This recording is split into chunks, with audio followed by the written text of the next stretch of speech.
Welcome to the Journey Podcast, and thanks for taking just a little bit of extra time out of your week this week to join us as we continue to learn together how hearing other stories helps us to live a better story ourselves.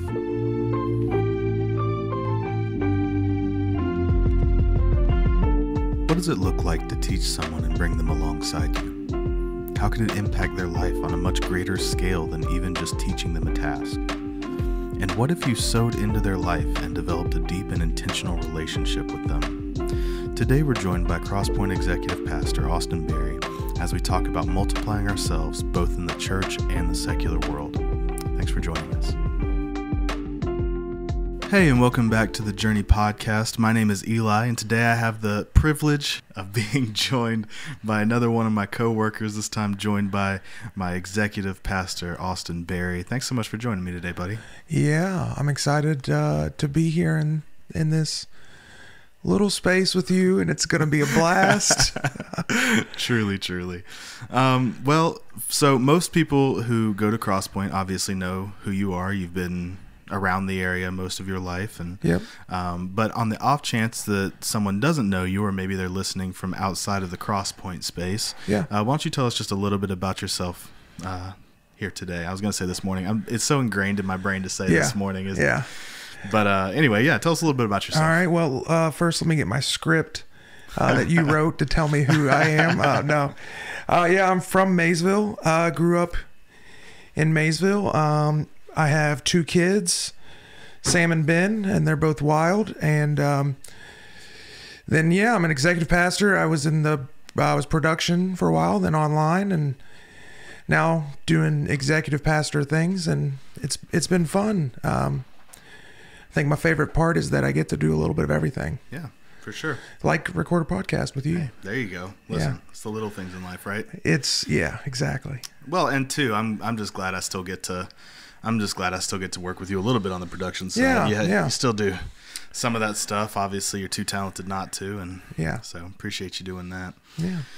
So I figure we'll just go ahead and jump right into it today. I think, what we were going to talk about today is an interesting thing, because in a lot of ways, it operates in that kind of like in-between space of like the theoretical and the practical, right? Yep. And a lot of it has to do with like building and figuring out how to continue to grow something. And so today what we're going to talk about is multiplication. Yeah. And it's something that, I remember when we first kind of stepped into this mindset quite a handful of years ago, and we kind of were thinking about church growth, and we're thinking about the way that Crosspoint is going, and we're saying, okay, we have a lot of areas that need growth, but we don't necessarily have the means to sustain that ourselves as far as our individual staff positions, a handful of people. And so we kind of started adopting this idea of multiplication. So before we jump into that, anybody who may not be familiar with it, how about you just explain for us and help highlight what exactly the multiplication process is, or what multiplication is inherently? I see multiplication as going out and finding someone and pouring into them and bringing them along in a journey. I mean, we're here on the Journey Podcast. I'm going to try to say the word journey in there. But bringing them along, whatever it is that you're doing. It doesn't matter if it's, you can multiply yourself outside the church world. You can multiply yourself. You have the big brother, big sister programs. A lot of times, that's a space that you're multiplying. That mentor-mentee aspect. And I think anytime, whether you are, like I said, in a church world or not, I think we can all value from finding someone who is where we want to be, and learning something from them, learning what has worked well for them or not. But in the church world specifically, I think it's finding someone that you can pour into, whether that be with their faith, whether that be with serving, whether that be just in life in general. For me, I look up to several dads who pour into me in that mindset, and try to learn how to be a good dad, so I don't my kids don't end up hating me or something. So yeah. No, I get it. And so that kind of touches on a little bit as we kind of look at it. You know, so much of it is intentionally pouring into someone, right? I think the intentionality is the part that is such a big factor there, right? Mm-hmm. Because, you know, I think in a lot of ways we all passively pour into people. It's just by people seeing what we do. Yeah. You know, so the way I carry myself, the way you carry yourself, the way, you know, people see how we respond to issues or how we celebrate successes, like those are little things that people take from us, and whether they know it or not, that can oftentimes be we're planting little seeds in their mind of especially if they're younger, if they're younger than us. Yeah. But do you remember maybe a time in your life, and you don't need to go into specifics, or is there a person that you kind of look back on now retrospectively? Yeah. You know, as a man, you're married, you have kids, you know, you're in your full-time profession. Is there someone or somewhere along the line that you remember like, oh, that they totally helped multiply me? Oh yeah. I can think of several times. I was fortunate enough in a time of my life that was the hardest. When I was young, I was in high school, wasn't quite driving yet. My parents got a divorce, and I had a lot of anger built up. And my dad, he moved about an hour away, and so I had some guys who poured around me, who at the time I didn't realize that they were maybe multiplying me. Yeah. But I remember being a senior in high school, so a couple years after this, and it all kind of clicked to me that they were multiplying me and pouring into me and showing me a different style of love that I hadn't experienced before. Sure. And it really gave a sense of, and I remember saying this at the time, saying that for me, I wanted to replicate that. Yeah. And so what they did for me, I wanted to be able to do for someone else, and then hopefully someone else would do that for my boys themselves. Sure.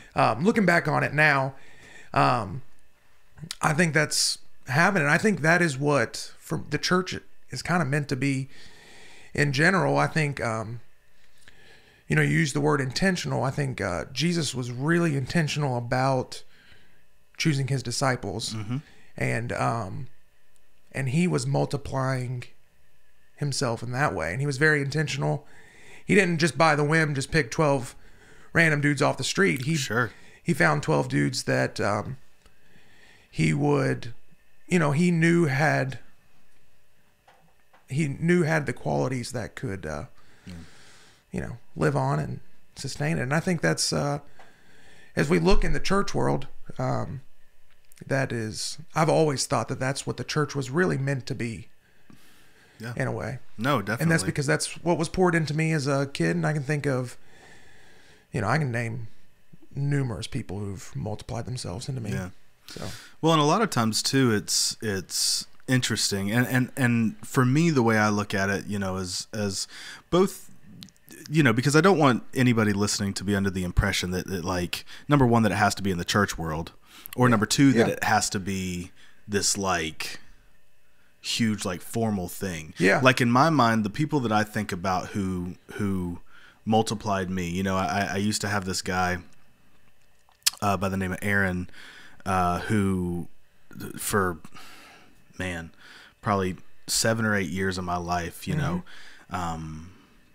he helped me understand, even without understanding multiplication as a person, he helped me kind of conceptualize what it meant to take a part of myself and pass it on to someone else and give that passion and give that, pursuit of a goal with people, to push that on. And so that's something that I always think back to. And, as far as Aaron goes, and just think about how grateful I am, and not even just with like church stuff, with just life stuff, as far as, it's easy to look at it and say, oh, we want to multiply servants. Like, we want to multiply people who want to serve in the kingdom of Christ, but we can also multiply people to be more compassionate. Yeah. You know, we see compassion. We say we want to multiply the compassion in the world. And so I'm going to exemplify compassion, and I'm going to lead and direct people to do that same thing. And in that, multiplying ourselves and pushing forward. Yeah. And so the hope is that it doesn't turn into this formal thing where you go and you say, okay, I'm going to multiply you. You know, I'm going to talk to you, and you're going to become a multiplication of me. I actually would suggest not doing that. Exactly. Like, that's the idea is that hopefully the person that you're pouring into, or the hopefully people that you're pouring into, grab that torch and say, okay, I see where you've poured into me. I see where maybe you've invested in me. And now it's like, I want to do that too. Kind of like the experience that you had when you were younger. Yeah. I actually had, one of my people that mentored me was my high school football coach. And I actually remember him saying, my senior year when we lost, everybody's crying and sad and everything. Yeah. And he said, his words were, if you look back on your life and you think that high school football was the best time of your life, you missed the point in life. Yeah. And he said, the greatest gift I get out of life is not high school football, even though he was a high school football coach. Sure. Greatest point in life was being able to pour into and love you guys. And so, I mean, you can, like you said, it can be anywhere. And I don't suggest walking up to someone and saying, let me multiply myself and you can be exactly like me, because believe it or not, we all have negative things that we don't want to multiply. Most people have good qualities that we do want to multiply. Yeah. And on the flip side, like if you want to find a mentor, or you want to find someone to pour into you, I don't suggest you walk up to them and pour into me. Yeah. You know what I mean? I don't suggest that either. But it can be anywhere in life that we need. I think it's natural that we find someone to pour into, and then also pour into us. Well, and also I think too, I've seen you do such a great job of that. Even when I first came here, I had never really seen many churches specifically, but really a lot of people invest in younger people the way that you did specifically, and the way that our church did specifically, because a lot of places operate in a way that says, you need this specific skill set. We're not going to teach you and bring you along. You need to develop this and then come to us. Yeah. And that's obviously, number one, just kind of flawed on a multitude of levels. Yeah. And number two, I can't imagine being in a space where people can afford to not just take people and teach them, because there's so many things that need to be done. But just, there's not even really a question or statement with that. That's just something I noticed and commend you on, and just such a great job that you did that I noticed and was really impressed by, both that you did specifically and that the church has done a really good job. Yeah. And that's a culture that was not created by me. That was, when Crosspoint was planted, that was an intentional thing that, it was planted really from a youth group. Yeah. And, didn't have a choice. Youth were going to have to be the ones to do it because we were the majority at the time. Yeah. And so, church production as a youth saved me. And, at the time it's easy to get teens excited about running a camera, running lights. Yeah. And, they might suck at it at first, and they probably will. Yeah, most people do. It takes time. Yeah. I sucked at first, you know what I mean? But we all did. They can, and they come a long way. Yeah. Well, I just think about like Nick and Christian and some of those dudes who were juniors or sophomores in college or high school when I got here, and now they're, they're and it's these men now, and they're good. They're the way that you pour into them or poured into them, and obviously there's a whole list of them. Oh, yeah. Mario and all the whole laundry list of young men that you poured into and invested in, and just seeing kind of where they are now, and it's just really cool. It's a cool thing to see. Yeah, and bringing up Christian, this is the crazy thing with Christian, is how I met Christian, and this is where that at any point in time in your life, You never know how any interaction is going to make a big difference. But I met Christian because his car battery died. Really? I had never met him before. Just Trey. Christian's car battery died, and Trey knew I could fix it. And so Trey called me and said, hey, come fix this. And that's how I met Christian. And Christian was like, what do you do? And I could just explain it. And he goes, well, that sounds awesome. And now Christian is way better at audio than I ever will be. And wait. Don't say that on here. He might hear this. He's not going to listen to this, and I know that. But the thing that he's best at, it doesn't even have to do with audio, is I can see how much he cares for people. Yeah. And that's going to translate no matter where he works in life. That's going to translate. And so, yeah. And isn't that the heart of multiplication anyway? Yes. It's not the task that you do, it's the heart that you do it with, which kind of bleeds into the next thought process of like, what is so important about multiplying yourself? You know, as we look at it and you say, yeah, I mean, he became an awesome sound guy, but like, that's kind of secondary. Yeah. Right?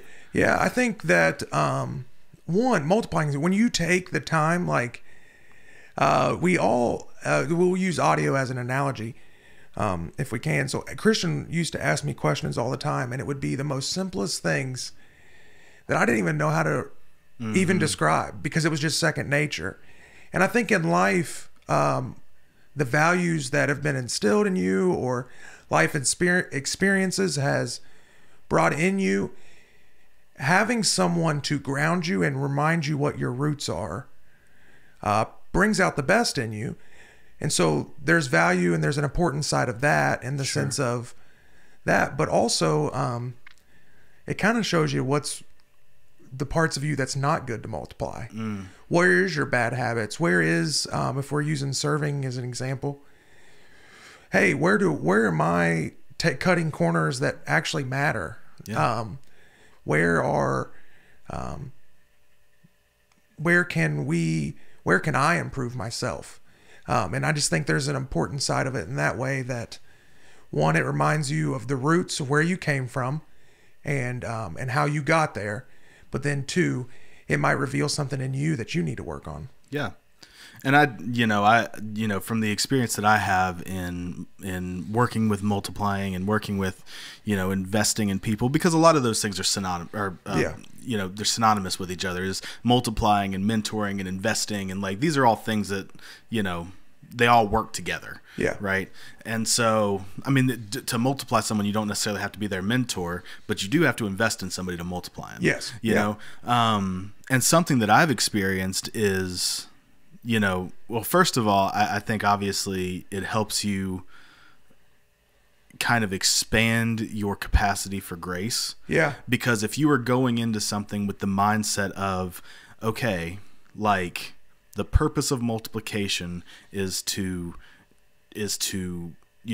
take this part of me that I've learned and help give it to someone else so they can give it to someone else so they can give it to someone else. If you go into it with the mindset of purposeful, intentional helping someone grow, then that's really going to expand your capacity for grace. Yes. It's really going to expand your ability to be patient and say, okay, like, I know they don't have it figured out. Kind of like we were talking about. Yeah. You may be terrible as a camera person the first time you get on the camera. You may be terrible the first 5, but on that 6th time, okay, you're getting a little better. Okay, you're learning how to do pushes and pulls by yourself. You're learning the right framing. You're learning the right this and that. And then by the end of it, you're able to somehow seamlessly keep up with Chad as he's hopping around the stage and doing whatever he's doing. No one can do that. Well, listen, man, that's when you really get to the top level, is once you can chase Chad down. But nonetheless, it helps.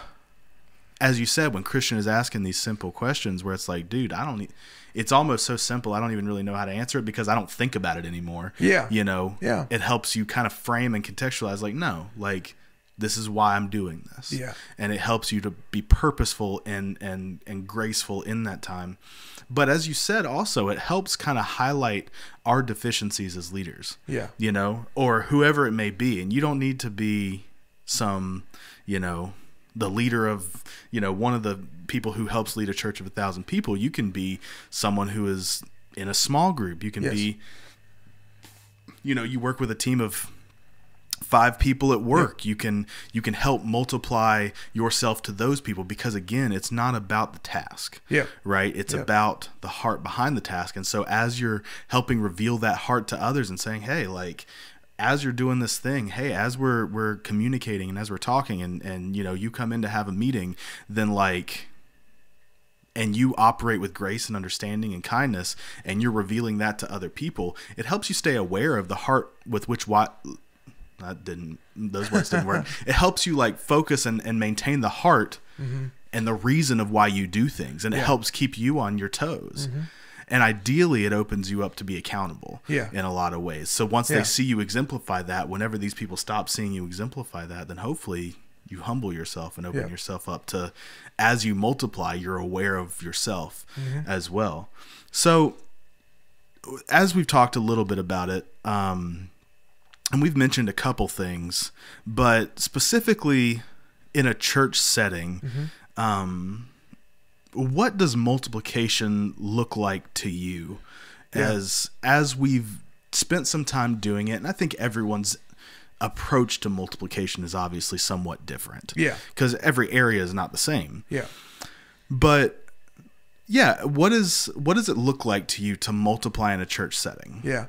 I think, like you said, it can look several different ways. I think that, first and foremost, it is telling someone to come along and do this with me. It can't be a let me show you how to do it and then leave you to it. There's a saying, there's I do, you watch, we talk. You do, I watch, we talk. You do, I can't remember all the rest of it. You do, it's the process for multiplication. It's saying basically, I should have it written down in front of me. We'll start with me showing you how it's done. Then you show me how I showed you, and then go do it. Yeah, and then you do it again, and then you show somebody else. And I don't think it can be a just showing someone how to do it either. I think there has to be personal investment within it. If for it to be long-term,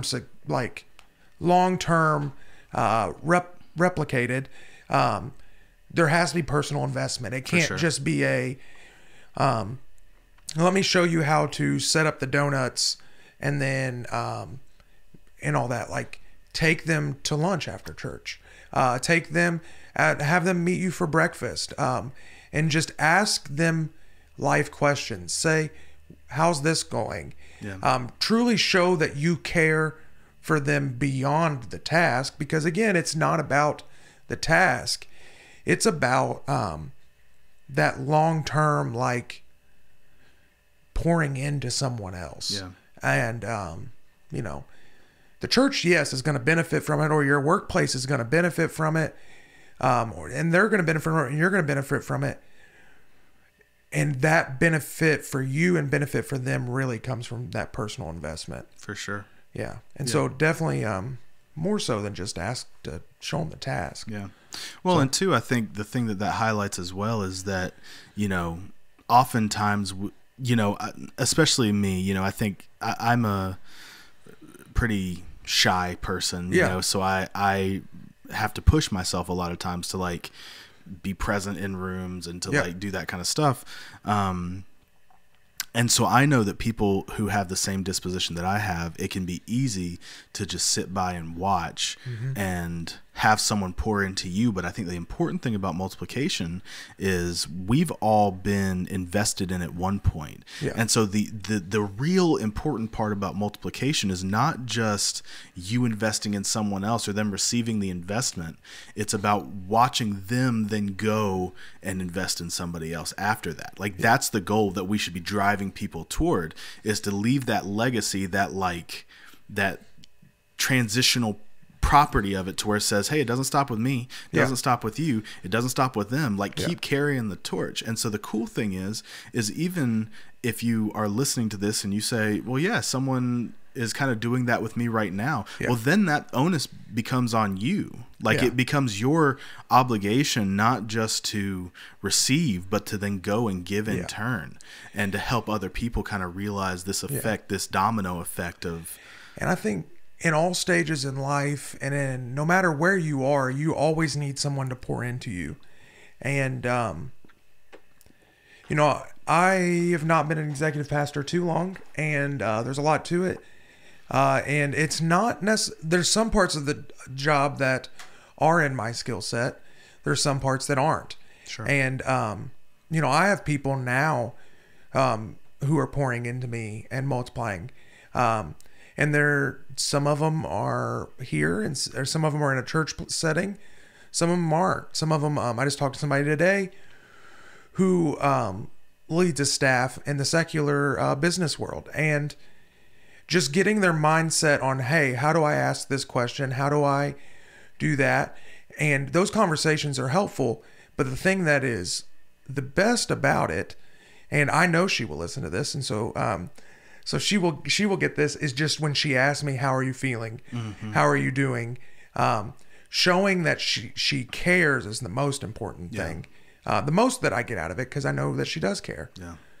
Well, and again, I think, whenever we do staff retreats, or we do, like vision team stuff or anything like that, we always look for what is the recurring theme, right? Yeah. What is the thing that, even though we're off in our own little pods, our own little sections, like what is the word that keeps popping up? What is the idea that keeps popping up across all of these, even without us talking to each other? And I think, again, it just, with multiplication, it always goes back to the heart and behind the person. Yeah. It goes back to caring about people and seeing, people flourish and care for other people and help direct other people. Yeah. So as we kind of like start gearing towards the end here, and just in a brief way, what do you think as far as how multiplication help us expand the kingdom? Yeah. Right? Like how does that directly impact us? Because everything's a ministry opportunity, right? Oh yeah. Everything is. I don't know if I can be brief about it, but I'll try. However, or don't be brief, whatever, But I mean, I talked about Jesus and his example that he had for the disciples. And I think if you look at how he poured into the disciples, and he brought them along, and then the Great Commission says, go and make disciples. And I don't think the word disciples, when I read that scripture, I don't think that there's a lot of words he could have used there, but disciples, I think, is important because to me, he is saying, see how I did and then go replicate it. Yeah. And so, and I think I think that's why it's so important. I think for us in a church setting, earlier you talked about church growth and scalability in our systems and stuff like that. And I've been fortunate enough, Crosspoint wise, I have been able to watch it from beginning to where it is now. And every time that we have grown as a church, or we've had momentum as a church, it's not been because of some new program that we started. It's not been because of anything like that. It's been because the volunteers led the way. Yeah. And yeah, it might have been hey, we want to get, we just celebrated Celebrate Recovery 5 years ago, this past week. And it was a group of people who said, we think this needs to happen. We should go start it. But it was started by volunteers. Yeah.